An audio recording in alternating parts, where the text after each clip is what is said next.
I'm open. I'm I'm open. open. What episode is this? Eight. Episode 7 8. or 8. Depends if we counted that other one. It's a But special episode it's today. the first episode where we have a good AUDL player as a guest. Hey now. Hey now. We're going from rookie of the year to potential MVP on the pod. We only We have studs on this podcast. If you come on this podcast, you are a stud player and potentially MVP candidate, in my opinion. So, and the stud player today is Jordan Kerr of the Salt Lake Shred, who for some reason has agreed to join us on here. And yeah, we're gonna ask him a bunch of questions about the AUDL in general, and then hopefully discuss this week's matchup, which is a big one in the West. And yeah, and then I think we'll have him pick winners so we can see how well he knows all the teams. I'm gonna Lepler him so hard. I've got the picture pulled up, super zoomed in. I think Lepler hates us. You think so? I don't know. Yeah. I don't know. I just think he ignores his notifications in general. He responded to one of our memes. That was ridiculous. He said, this is a lot.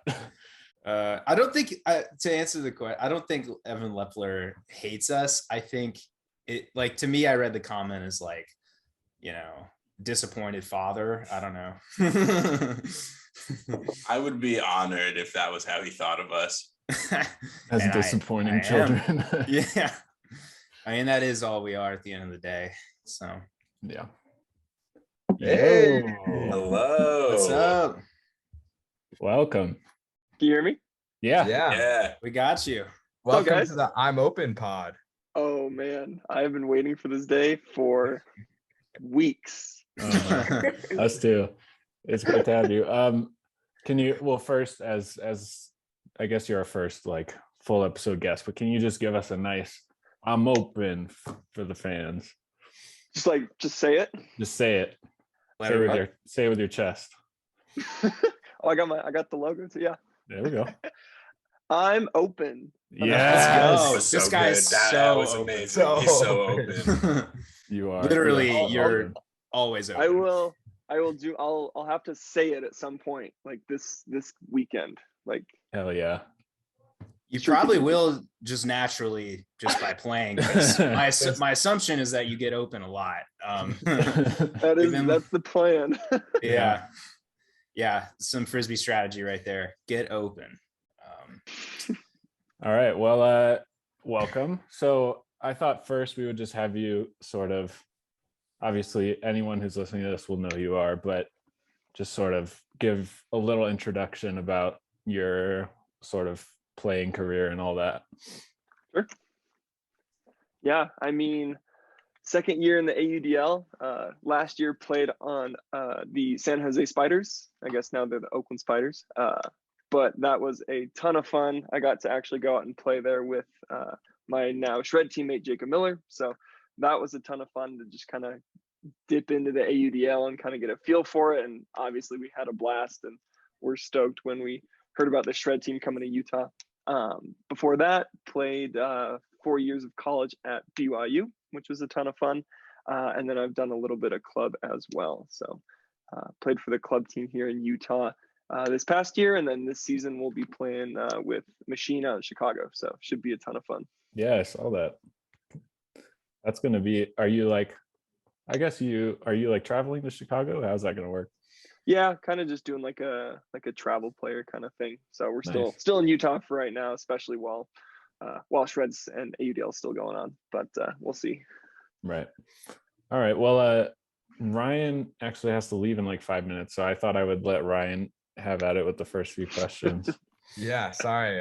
My grandma's in town, so I gotta go get some dinner with her. That's fair.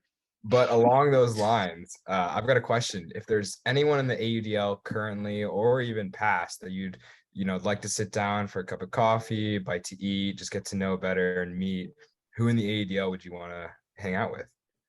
Ooh, okay. I don't know if this is like too obvious, but I think I'd go with Marquez with Brownlee on that. But I feel like everyone who wouldn't want to do that, right?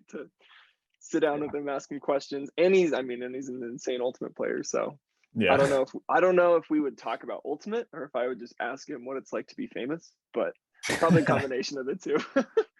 Same, literally, that would be my answer too. That was a great answer. Next question, then I'll head out of here. Do you think being left-handed, especially throwing, like gives you a distinct advantage in just the game of Frisbee, whether it's AUDL or, high level club? Yes. And it's more than what people think. Cause a lot of times right off the bat, you're like, oh, he's throwing left-handed. So, it's just kind of weird for marks, right? Like it's just not natural. Even when I like guard someone who's left-handed and they get off a lefty throw, I'm like, oh, that was weird, right? So not only is that an advantage, but if you kind of like look into it a little bit further, even like the way that people set up their mark, most people set up their marks to guard a right-handed player. So they actually kind of give even more room than you normally would to somebody's break lanes, I guess. So I kind of try to exploit that as much as I can. But yeah, I think it definitely has a pretty significant advantage, which I will definitely take advantage of. That's awesome. Cool. I wasn't sure where the answer was going to go, but that was awesome. Good to hear. That's fascinating. Maybe we need to edit this part out so we don't blow up your spot. I mean, to anyone listening. We could just cut that. No, The answer I expected was like, oh no, it's no advantage. It's actually a disadvantage. Like all my stats are a lot harder to come by. That's right. But I appreciate the honesty. Awesome. All right. Well, I'm gonna head out. But Jordan, it was super nice meeting you. Good luck against the Growlers this week. Wish you good luck. Thanks, Ryan. Nice to meet you. Have fun with your grandma, Ryan. Thank y'all. See you guys later. Tell Nani I said hi. All right. Also, I feel like we only said Ryan's name. I feel like we should all introduce ourselves, maybe. I'm Joe. I don't know if we've ever done that on the pod, but maybe we should start doing that. That's a good point. I remember listening to like the first episode and you guys kind of just like hop into it, and I was like, okay, I guess that's what we're doing. So yeah, I cannot believe you listen to our podcast. that's insane. So it's like a big thing on the shred too right now.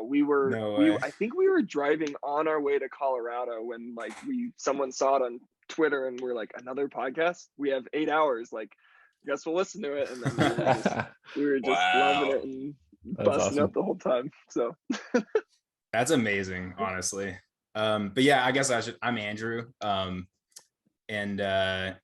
went to I guess I'll let Sam introduce himself, but Sam, Ryan, and I were all teammates on Tulane, if that wasn't obvious, but that's kind of the connection there. But yeah, anyway.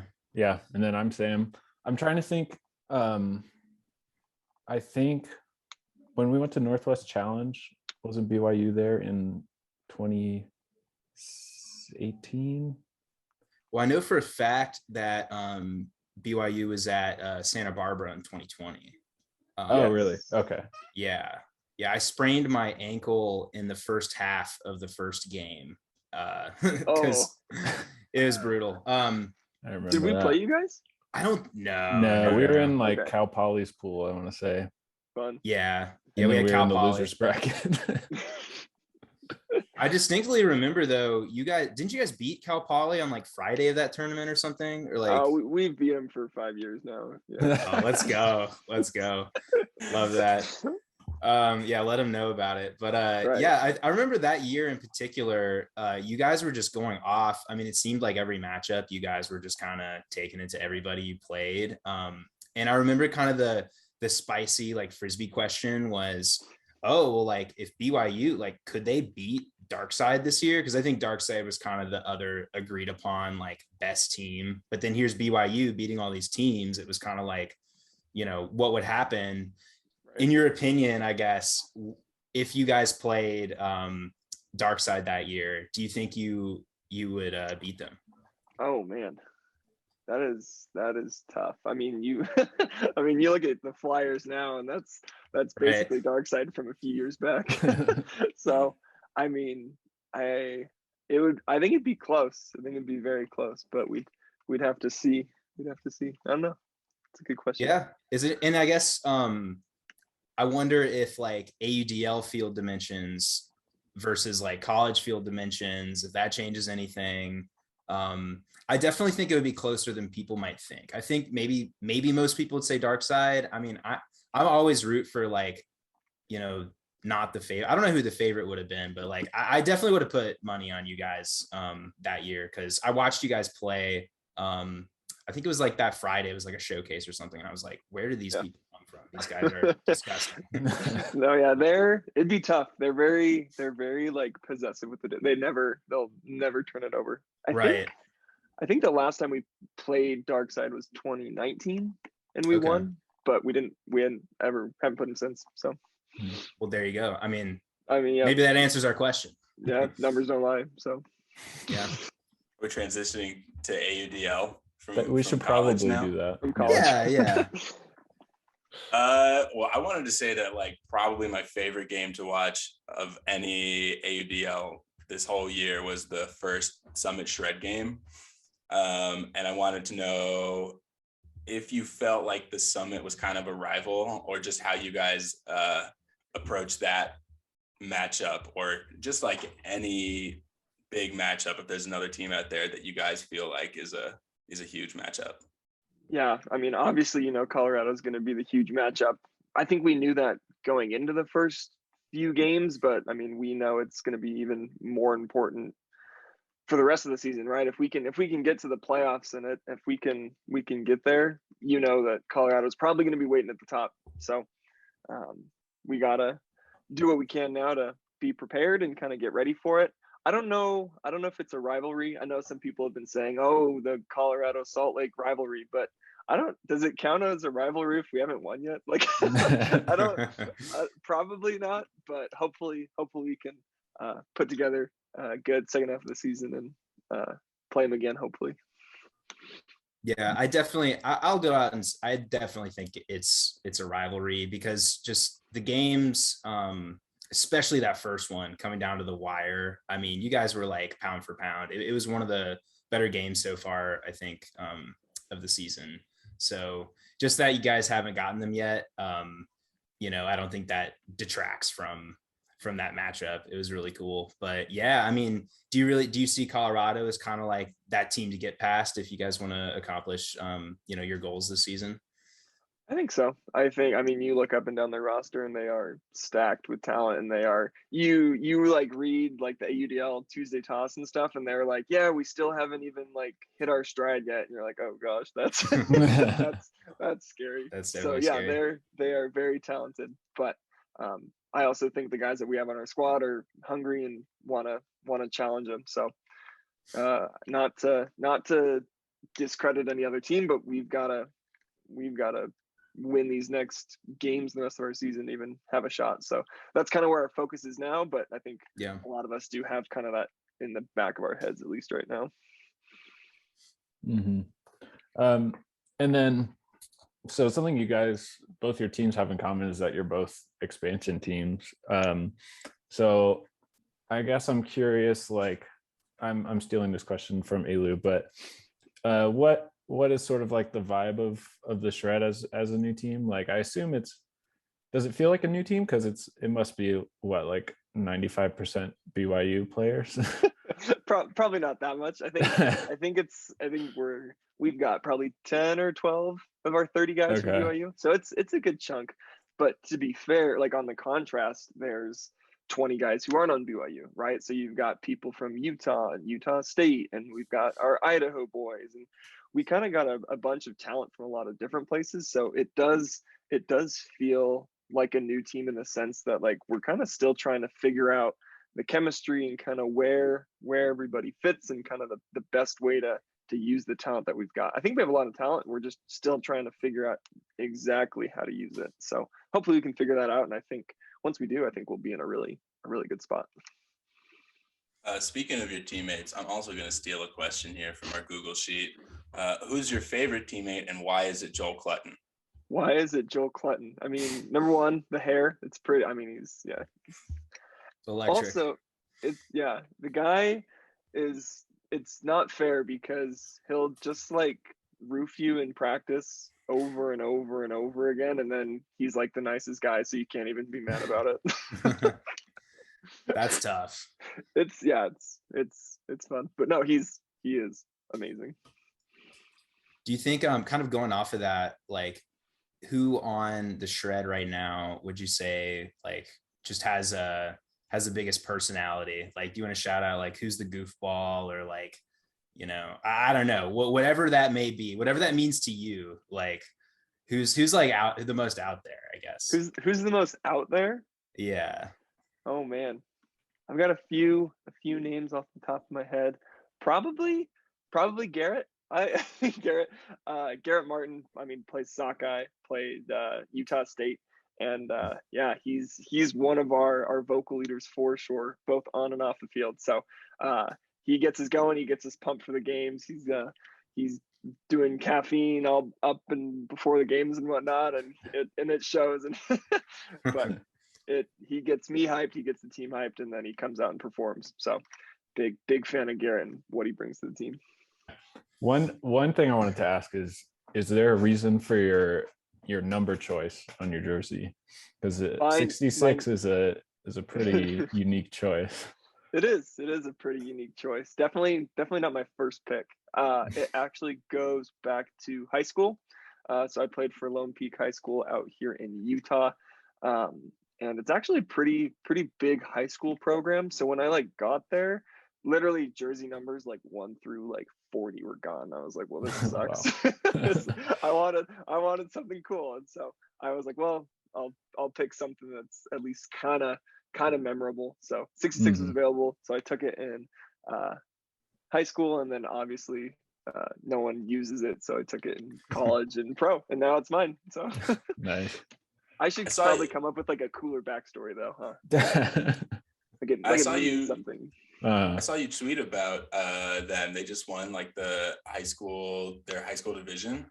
Yeah, isn't that crazy? They won high school nationals for the first time, which was wow, insane. And I mean, one of our guys on Shred, Max Delin, is one of the guys who was going off in that final. And it's crazy that he's in high school and he's like killing it there, and then he has to come to and play pro the next week. So yeah, I was gonna say some future Shred players, but that's not even true. It's just current Shred players. It's current. Yeah, we've got like 2-3 high school guys on the team. Wow. Like I mean, obviously before Will got hurt, Will was cooking people, and he's 18. It's like it's actually crazy. That's crazy. I had no idea. Actually, that's kind of a good transition to something I was curious about. I mean, I'm sure specifically for them, changing between USAU and UADL rules is probably interesting. But like personally for you, how do you feel about AUDL rules compared to like what you've played for your whole life, probably? Yeah. I mean, it's definitely a transition going from like college and club to AUDL. I think the rules add a cool dimension. Obviously, the field size is a big impact, especially from like an offensive perspective, as I'm kind of rocking O-line right now. But I think double teams are super cool. I think that's a really interesting piece that kind of forces people to become better throwers, right? So I think that's cool. Refs definitely are interesting. I do like them. Just trying to figure out how to best use them. But I like the 4 quarters. I think that's sweet. Jump balls are at the end of quarters are kind of cool as long as no one gets hurt. But yeah, I like the AUDL. I think I like the rules. How about the yardage penalties? Awesome, love that. I've wondered if I was talking to just like a family member who kind of watched their first game a few weeks ago, and they were kind of asking about that and asking about like fouls, and if there was like if they kept track of like fouls for players like basketball and you got like ejected after. And I was like, no, but that's definitely something to think about, right? So I think it's cool that the AUDL is still super young, and that they've made rule changes pretty consistently or pretty frequently. So yeah, I do think it's interesting that the league is definitely still very much at the beginning stages. And I think, I don't know if there's been a lot of like rule changes happening as they figure things out, because I've really paid most attention this season. But one thing that I was kind of an idea I was playing with earlier this year. I would love to get your thoughts on this, but I was wondering how it would look like if they incorporated like a 2-point line or something, because when you think about it, like certain goals are just, you dunk it in, maybe it's worth rewarding like a 70-yard huck, maybe that should be worth more points. Maybe it would change strategy later on in the game. What do you think that would be like something as a player that you would want to incorporate, or just what would your thoughts on that be? Yeah, that'd be pretty interesting. I think I've heard that thrown around a few times. Yeah, I mean, it's basically like a free break, right? So if you get it, then that's quite the swing. I mean, I don't know if I'd want. The first thing that came to my head was, well, then Colorado. That would bode well for them in Nethercut. So maybe that's not the best idea.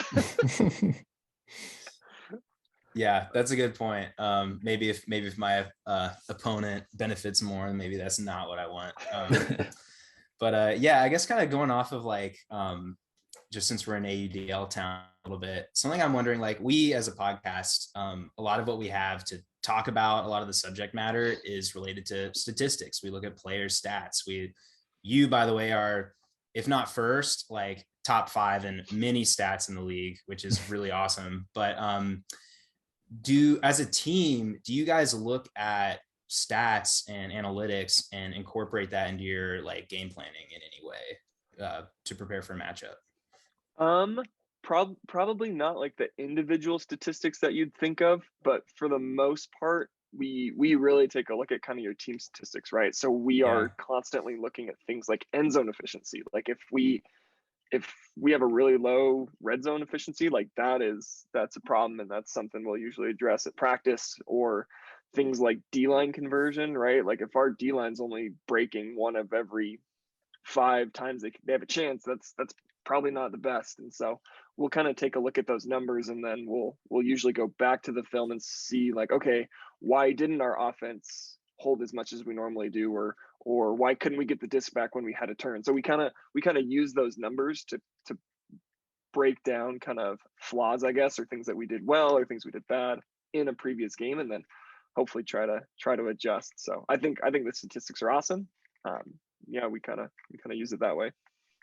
Do you notice a different do you notice a different feeling, or like is it more helpful having all the statistics available versus like other club teams and stuff, where that it's just kind of like there's nothing there?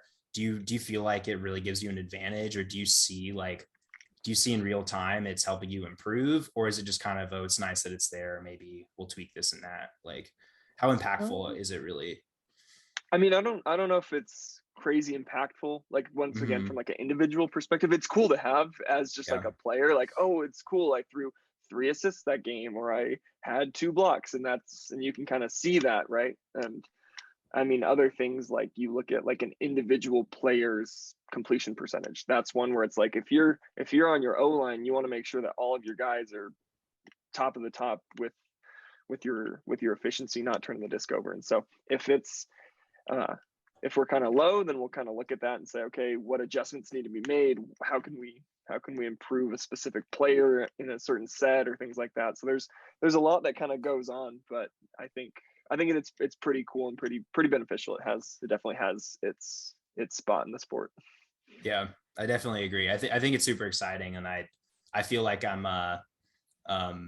I don't know, just pouring into the stat pages definitely can be a big time suck, if nothing else. So, but it's cool because it kind of gives some recognition. Obviously, we're kind of still trying to figure out how to really show it for like D-line players. I know it's kind of hard to show stats for defense, but like you look at our offense, for example, and you look at our center handle, Luke Jorgensen, who may not have a ton of assists, but he's getting 60, 70 completions and hundreds of throwing yards every game. Like you can see that impact where you might not otherwise realize how much he has a disc in his hands, right? So it's pretty cool.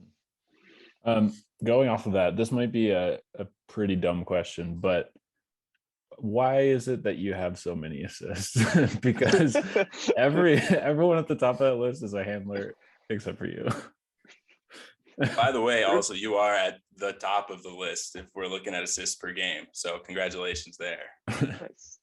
Yeah, I mean, kind of going back to that, to our O-line a bit. We have, I mean, we've got pretty particular roles, right? You've got Joe, who's just puts on the burners and can cut all game long. You've got Luke at our center handle. You've got Jacob Miller. You've got players up and down the roster that kind of have our roles. And I think our coach Bryce has done really well at kind of slotting us in and putting us in roles where we can use our strengths, right? So, I mean, one of my strengths we talked about at the beginning, being able to kind of use the lefty and kind of, we've realized it's pretty dangerous around the end zone, especially on the break side. So that's kind of one of the areas we'll look to try to get the disc in my hands. It's not like I'm not another cut. I'm not ripping 80, 90 yard bombs. A lot of them are pretty close to the goal line. So it's not like I'm better than all of these guys, but it's just the fact that that's where I'm pretty good with the disc. And so we try to get our players in spots that make them pretty favorable. I do just want to say, I think the insight on the assist is really fascinating to me because like the numbers are, I mean, yeah, your numbers are incredibly impressive, and it's interesting to hear from you, like, you know, exactly why that is. You know, it's like, well, I've got this lefty throw and I can kind of, you know, take advantage of that. So give me the disc, like on the goal line. Let's get some goals. Yeah. I mean, well, I think there was one game in particular Bryce showed me where I was like, I think I had 14 completions, which isn't a ton, right? Luke and Sean Canola are getting 50, 60. And with the 14, I think I had 6 assists. And so it's like, I don't, it's not like I'm touching it a whole ton, but when I do, it's usually kind of near the red zone and where our offense is running our end zone set. So shout out to the guy, I mean, like to our whole O-line basically, because that's how we get there. That's how we score. Mm-hmm. All right. Well, yeah, let me ask you something a bit more specifically about Growlers and Shred this weekend. Ooh. Because well, when we talked about stats, you mentioned D-line conversion rate as, you know, an example of something you guys look at. So I was looking at your week 1 game, and the Shred D-line got, I think it was 9 more turnovers than the Growlers, but just couldn't quite punch them in as much. So it was a bit closer of a game. I guess in general in the AUDL, do you find that to be like a stat that sort of evens out? Like, do you expect that you guys will convert more of those this time around? I mean, you hope so, right? It's gotta obviously your defense is out to play defense, but what does it matter if they can't punch in the break? And I know I think the AUDL is cool because you can call a timeout and you can sub in your O-line, right? Like that's a cool feature that's not in club or college, but you can't do that every time. So our D-line needs to be proficient enough with the disc to be able to punch in more of those breaks. And I think as the season's progressed, they have become a lot better. So I'm excited to kind of see them go up against the Growlers. And when they do force the turn, I think they're going to be pretty stingy with the disc. And I think you're going to see more or a higher conversion percentage than you've seen previously. I guess just to kind of go off of that, when you're looking at this Growlers team, what do you think is just as a team you guys are looking for, you know, whether it's like a stat or just what's the key to success in the mind of the Salt Lake City Shred to this game? Yeah, I think we've got 2 main focuses, kind of one for O-line, one for D, kind of going right back to defense. Like we were talking about with Sam, being able to score on the break, right? To get that D-line break percentage up as high as we can get. San Diego is really good. They're not going to turn the disc over a whole ton. So when they do, we need to be on top of scoring. And then from an O-line perspective, obviously we're going to try to hold, but I think the main thing that we are focused on is if we do turn the disc over, we want to be able to get the disc back. I think that is kind of our main focus going into tomorrow, just being able to lock up when we do turn it and get the hold. So do you have any players on the Growlers that you're like expecting to have a matchup against you? And then also similarly with like what you were just talking about, are there players on their D line that you're expecting to guard if you guys do turn it over? Ooh. Normally, I mean, last game I matched up with Milardovich quite a bit. I know he's out for tomorrow, so I'm not quite sure who the matchups will be. But I mean, they've got guys up and down their roster, both on O and D line. So I'm sure whoever it is gonna be a fun time. So we'll see. Should be a good surprise. I'm curious. So last game, Joe Merrill had 8 goals. Do you think he's gonna score more than that this time? Yes. Oh yeah. Oh yeah. Love it. Joe's ready to pop off, and I don't know. I'm feeling a big game coming from Joe. Love that.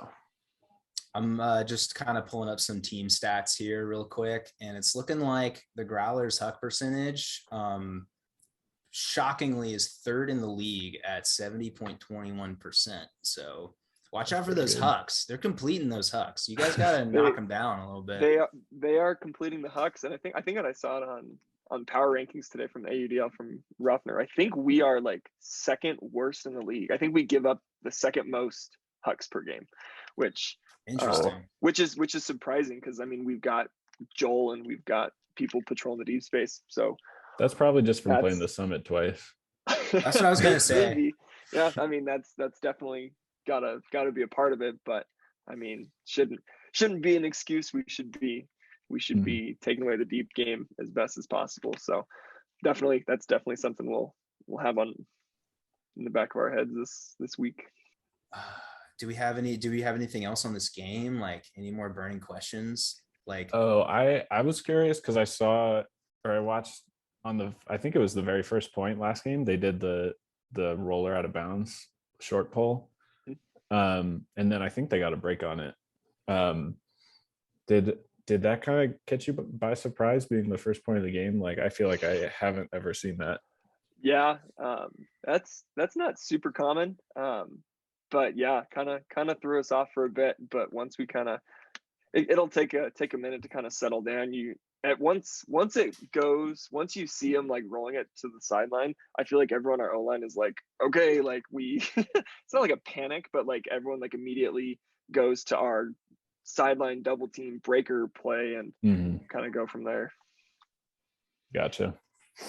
Yeah, I guess I'm very fascinated by the idea of the short pole, because on one hand, it feels like giving up that much yardage doesn't seem like an advantage. But I guess the idea is that you set up a double team on the sideline, and that's hopefully you get a turn just like off of the first throw, I guess. Do you think there's like a set strategy on like tackling that short pole double team? Is it like to lose a ton of yardage and then, go from there? Like, do you guys feel when you see that now, you're like, okay, we got this? Like, I think so. I think, yeah, the first kind of few games, it took us a little bit to kind of get adjusted. And like I said, we kind of figured out a way that we like to break out of it. I know teams like San Diego like to do super dump, and some teams prefer to go over the top. So obviously if you throw in a double team, someone's going to be open, right? So it's kind of just figuring out where that is and exploit it. So,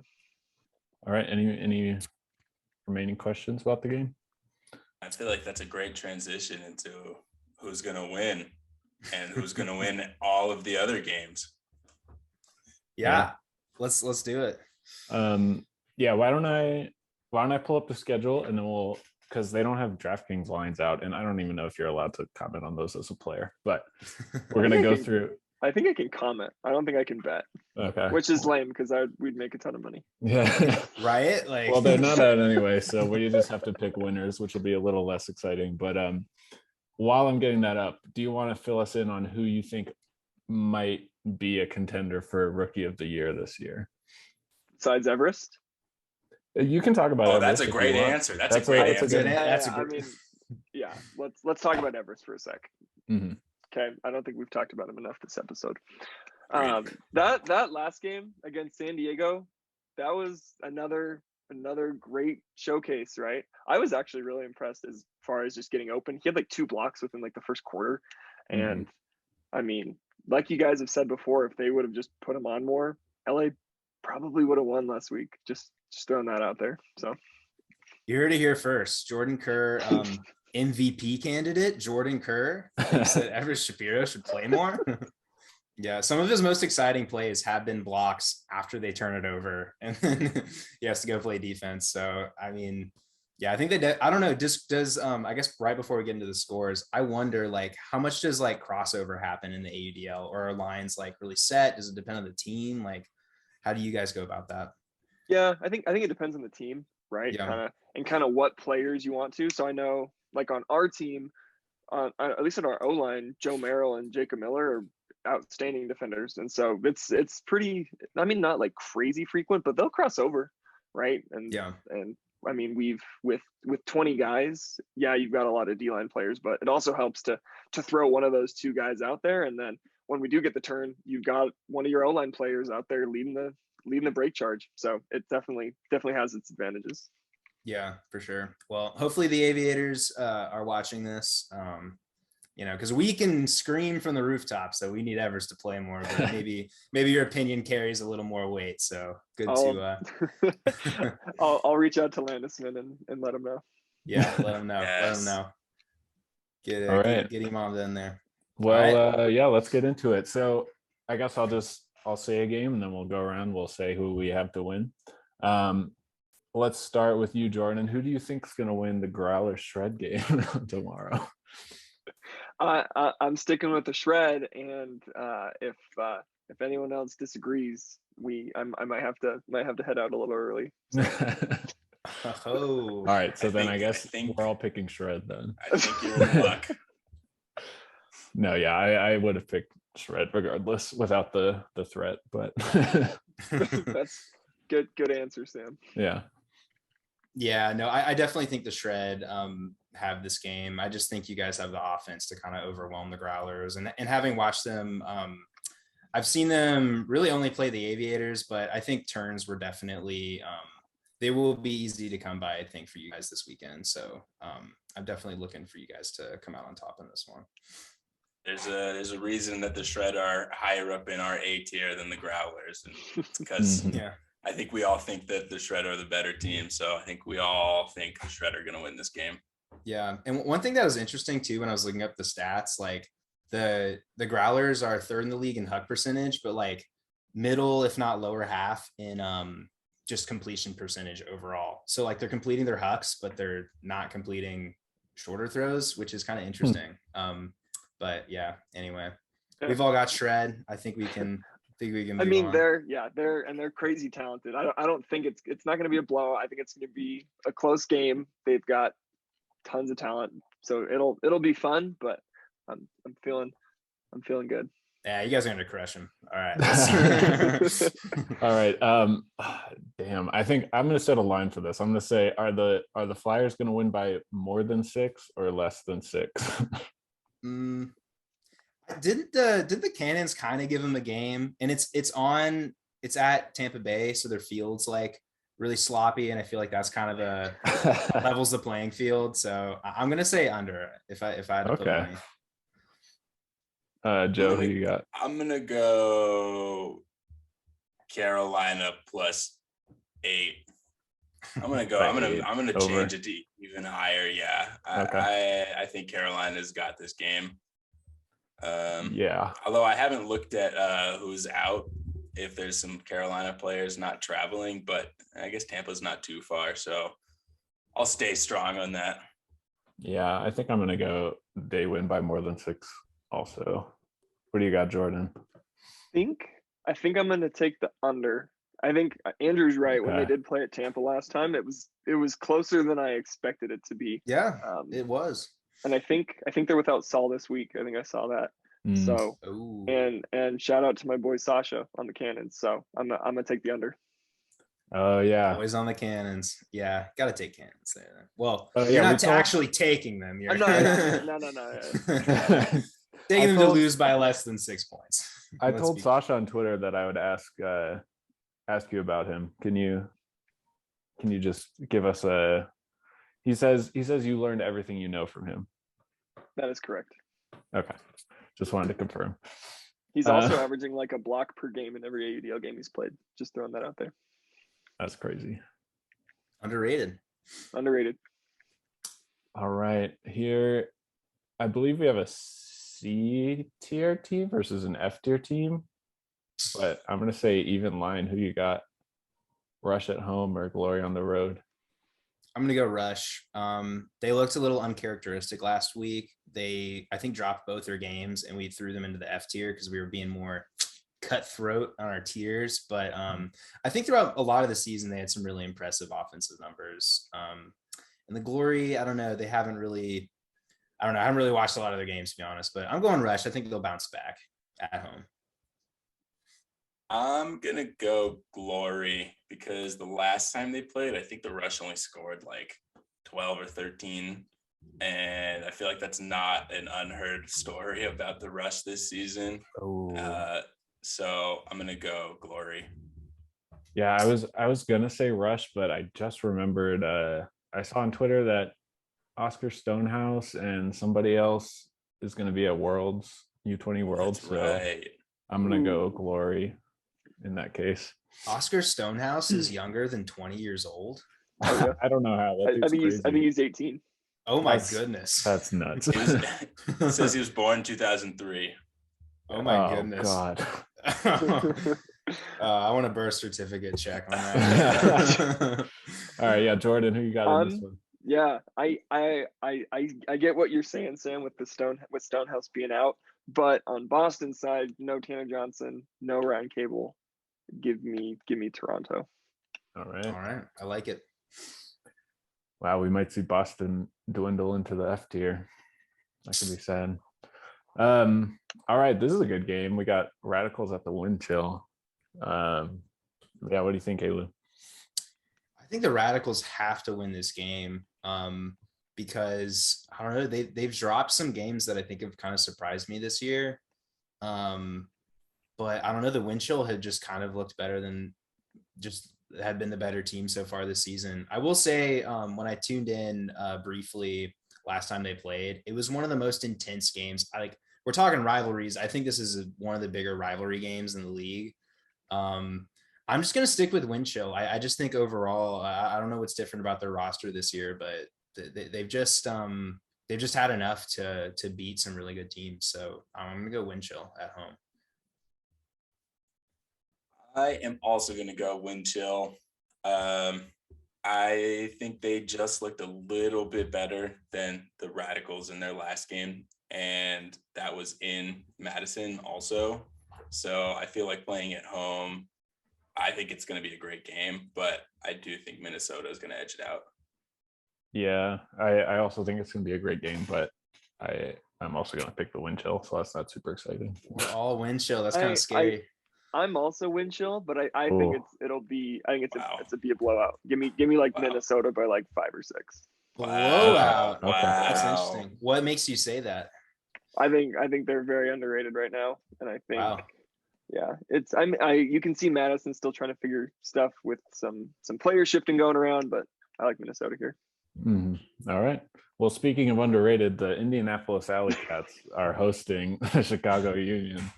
So what are we thinking for this one? Let's get Jordan to start. +6. I had a question about this. Obviously, like, you guys played with Everest. Is there a reason for the Indy hype? I don't. Besides the fact that they're good. Well, one of their handlers we played club with, Ben Landry, but I think the reason is just that we rated them high at first, and then people got mad at us, so we like kind of dug in our heels about it. I respect that. I think that's the reason. But yeah, Jordan, do you think the Union will upset them this weekend? I think Union will pull off the massive upset against Indy. Give me Pavel indoors any day. Mm-hmm. Yeah, I agree. I think Chicago looks so good this year. Especially, was it last week against the Soul? How they were down and just like rattled off multiple breaks in a row to take the lead. Like that's what really good teams do. I think they're going to go out on the road, and I think they're just going to overwhelm the Alley Cats a little bit. yeah, I'll take Chicago. I love the Alley Cats at home, but I don't think that Chicago loses this game. They better not.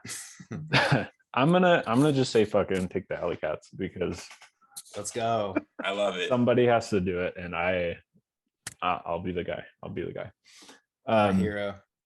So now we have Soul Legion. What would you guys set a line? Give us a line here. It was a close, like, I mean, not a close game, but it wasn't like a blowout. Maybe like a 4 last time. 4.5, 5. I'll take the over. Oh, 5, not 5. I'll take the over 4 under 5. That's my line. Okay. All right, we'll call the line 4.5 then. Oh, you're gonna do me like that? Yeah, so you got to pick a side. Oh, I'll go under. Come on, Legion. Come on. Okay. I think I'm gonna take the over here. I think they've already played twice, and the Soul won both games. And I think the first one was kind of close, but the second one was by like maybe 5. So I don't know, I feel like the Soul are kind of figuring their team out, and they're just gonna keep increasing how much they win by when they beat Dallas. Yeah. That's fair. I think I'm gonna go under. I think I'm sticking with Joe. I think I'm gonna take the over as well. All right. Then we have the rematch of the big Oakland victory last week. Oakland is going to Seattle, where Seattle, I guess, is going to have like an insanely better roster because they don't like travel with anyone apparently. So I'm going to say Seattle by 5. Are you over or under that? Ooh, I've been a big under guy today, I think, but man, Seattle at home is scary. I'm gonna go over. I think they're gonna come back and they're gonna be like, "What did we do last week? What was that?" Like, nah, that ain't happening again. We're gonna crush you guys. I take the over. I'm gonna take the under just because our guest played on the Spiders, and I want to be nice. I'm gonna take the over because the Spiders suck. Not only am I taking the under, I've got the Oakland Spiders winning back-to-back games against Seattle. All right. I think they're gonna put on a show. They always play well at Memorial. I like that stadium, but I don't know if Keenan's gonna be playing this week, but if he is, yeah, give me Oakland. All right. Love that. And then our last Saturday game, man, whoever did the scheduling really did the Growlers dirty this week. But yeah, I don't even know what I would put as a line for this, because like they're both good teams, but it's Growler's second game on the road, and the Summit are a really, really good team. I feel like Summit by 1.5. I was gonna say 2.5. 2.5. I don't know. Okay, let's do 2.5. Yeah, 2.5. I think over. I take the over. Summit all day. It's gonna be a brutal game for them. I take the over. Also, back to back playing in Colorado. I think you gotta go Summit here. Yeah, I'm also gonna take the over, but I think it's a good line. I think the line could be even higher. I think because not only they're missing Milardovich, they're also missing Goose, and it's a back-to-back after they lose to the Shred by like 30. So give me Colorado. They're gonna be so beat down. Yeah.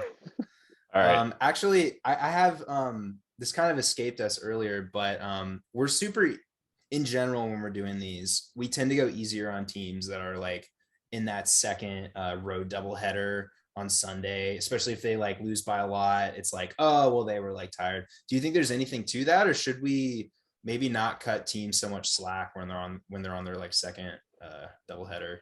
It's definitely exhausting. It's very tiring. Last year on the Spiders, we did the Austin-Dallas doubleheader road trip, and that was brutal. It was just exhausting.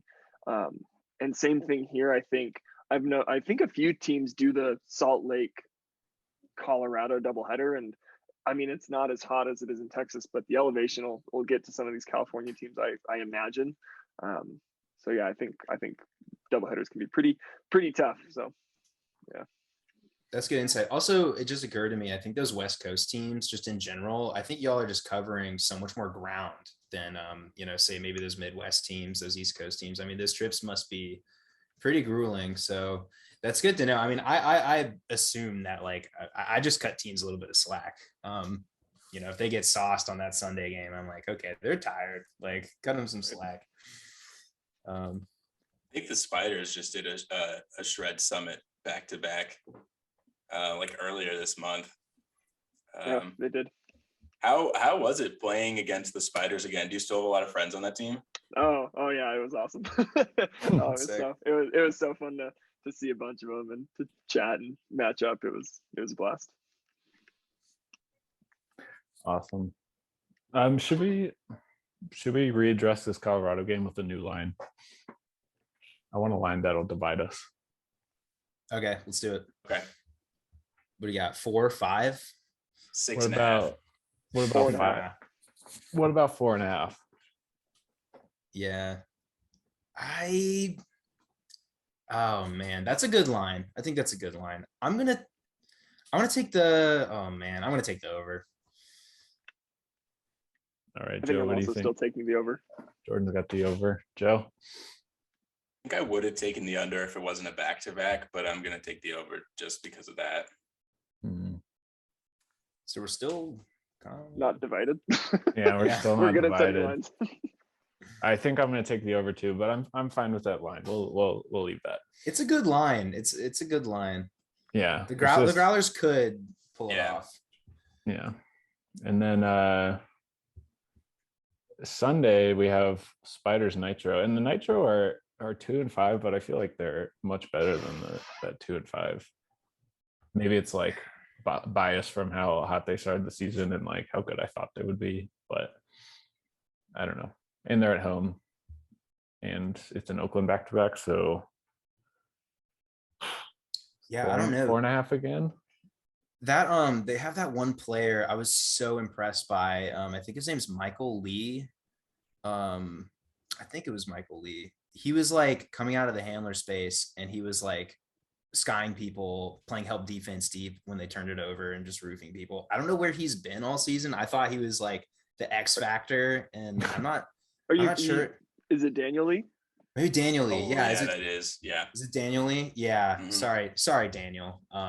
But you're really good at Frisbee if you're listening to this. I know he tunes in, so you should make an apology, Andrew. Oh my gosh, okay. I'm so sorry, Daniel. But yeah, I mean, I don't know. I need to check the like logs, but like I think some like road games maybe he like couldn't make it, and like that's why, because they were like they lost to the Summit by 1 point earlier in the season. So I think they have it in them to like be a really good team. But yeah, I got Nitro at home. They've dropped a few home games. I think they'll come around and win this game. Portland, they confused me so much. It's kind of like how I felt about Montreal at the start of the season. I was just like confused by them. Like I was high on them right at the start of the season, and I just like can't tell anymore. I think they win this game. I don't know if they win it by 4.5. I'm going to take the under, mostly just like out of spite because they're confusing me, and I'm angry about that. I want them to show me if they're good or if they're bad. That's fair. Yeah, I think I would take over 4.5 just because of the back-to-back factor. But I don't know. Jordan, what do you think? Yeah, I think Portland's been off for a few weeks. I think they've rested up, so I think they are ready to bounce back. So give me Portland. All right. Well, then we're done with that. And I guess we have to wrap up now, sadly. We wanted you to finish us off by calling out someone else in the AUDL who needs to come on our podcast. Ooh, who needs to come on the podcast next? Yeah. Ooh. And dream as big as you want. We want Nethercut, but he's like 35, so I don't think he would hang out with us. Oh man, so you want someone young? You want someone who knows what a podcast is? We don't discriminate. Or we don't just like will come on the show. Will someone who will. Ooh, reach out to Keenan on Spiders. Keenan will give you a good time. All right. Okay, love that. No, tell you what, if you come on our podcast, and you're in a so-called F tier team, you're S tier. We'll put your team just off the bat. I like the offer. Yeah. Offers open. Anyone, feel free. Does that mean do we get a bump then? Are we back in S? Well, I was gonna ask, what's your pitch? Are you S tier worthy? No, not yet. Oh, all right. Well, all right, yeah. You heard it here first. I think A's good. I think we've still got a lot to prove. So give us a few more games to figure some stuff out, and I think we can be there. I think we'll be there, but just give us a bit. I'll tell you what, Jordan, I'll make a deal with you. We won't move the summit to S just because you came on our podcast, but I'll meet you in the middle and we can bother Evan Lepler and Daniel Cohen and Adam Ruffner for your MVP candidacy as much as we bother them about Everest Shapiro.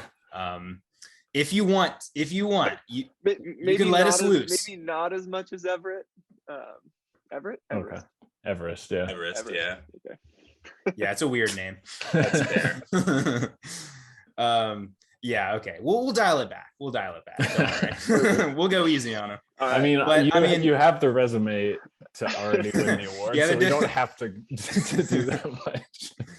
Got anything else? Are we wrapping up? Yeah, I think we're wrapping up. Thank you so much for joining us. Thank you so much. No, Jordan. This is a blast. It was awesome to have you on, man. Thanks so much for coming on. This has been really fun. Good luck on the rest of the season. We're definitely gonna be rooting for you guys. I mean, I've been rooting for the Shred, second to the Aviators, obviously, but I'm definitely rooting for you guys for the rest of the season. So good luck. Thanks, guys. This was a ton of fun. Big fan of the show, so keep it up, and we'll win for you. All right, let's go, man. All right, love that. Be open. Yeah, just be open. Stay open. That's right. All right, later, man. All right, see ya. Thanks, guys. Bye. Should we give like an outro? No, that was good. We can end it there. Yeah, that was good. Fuck it. They don't want us.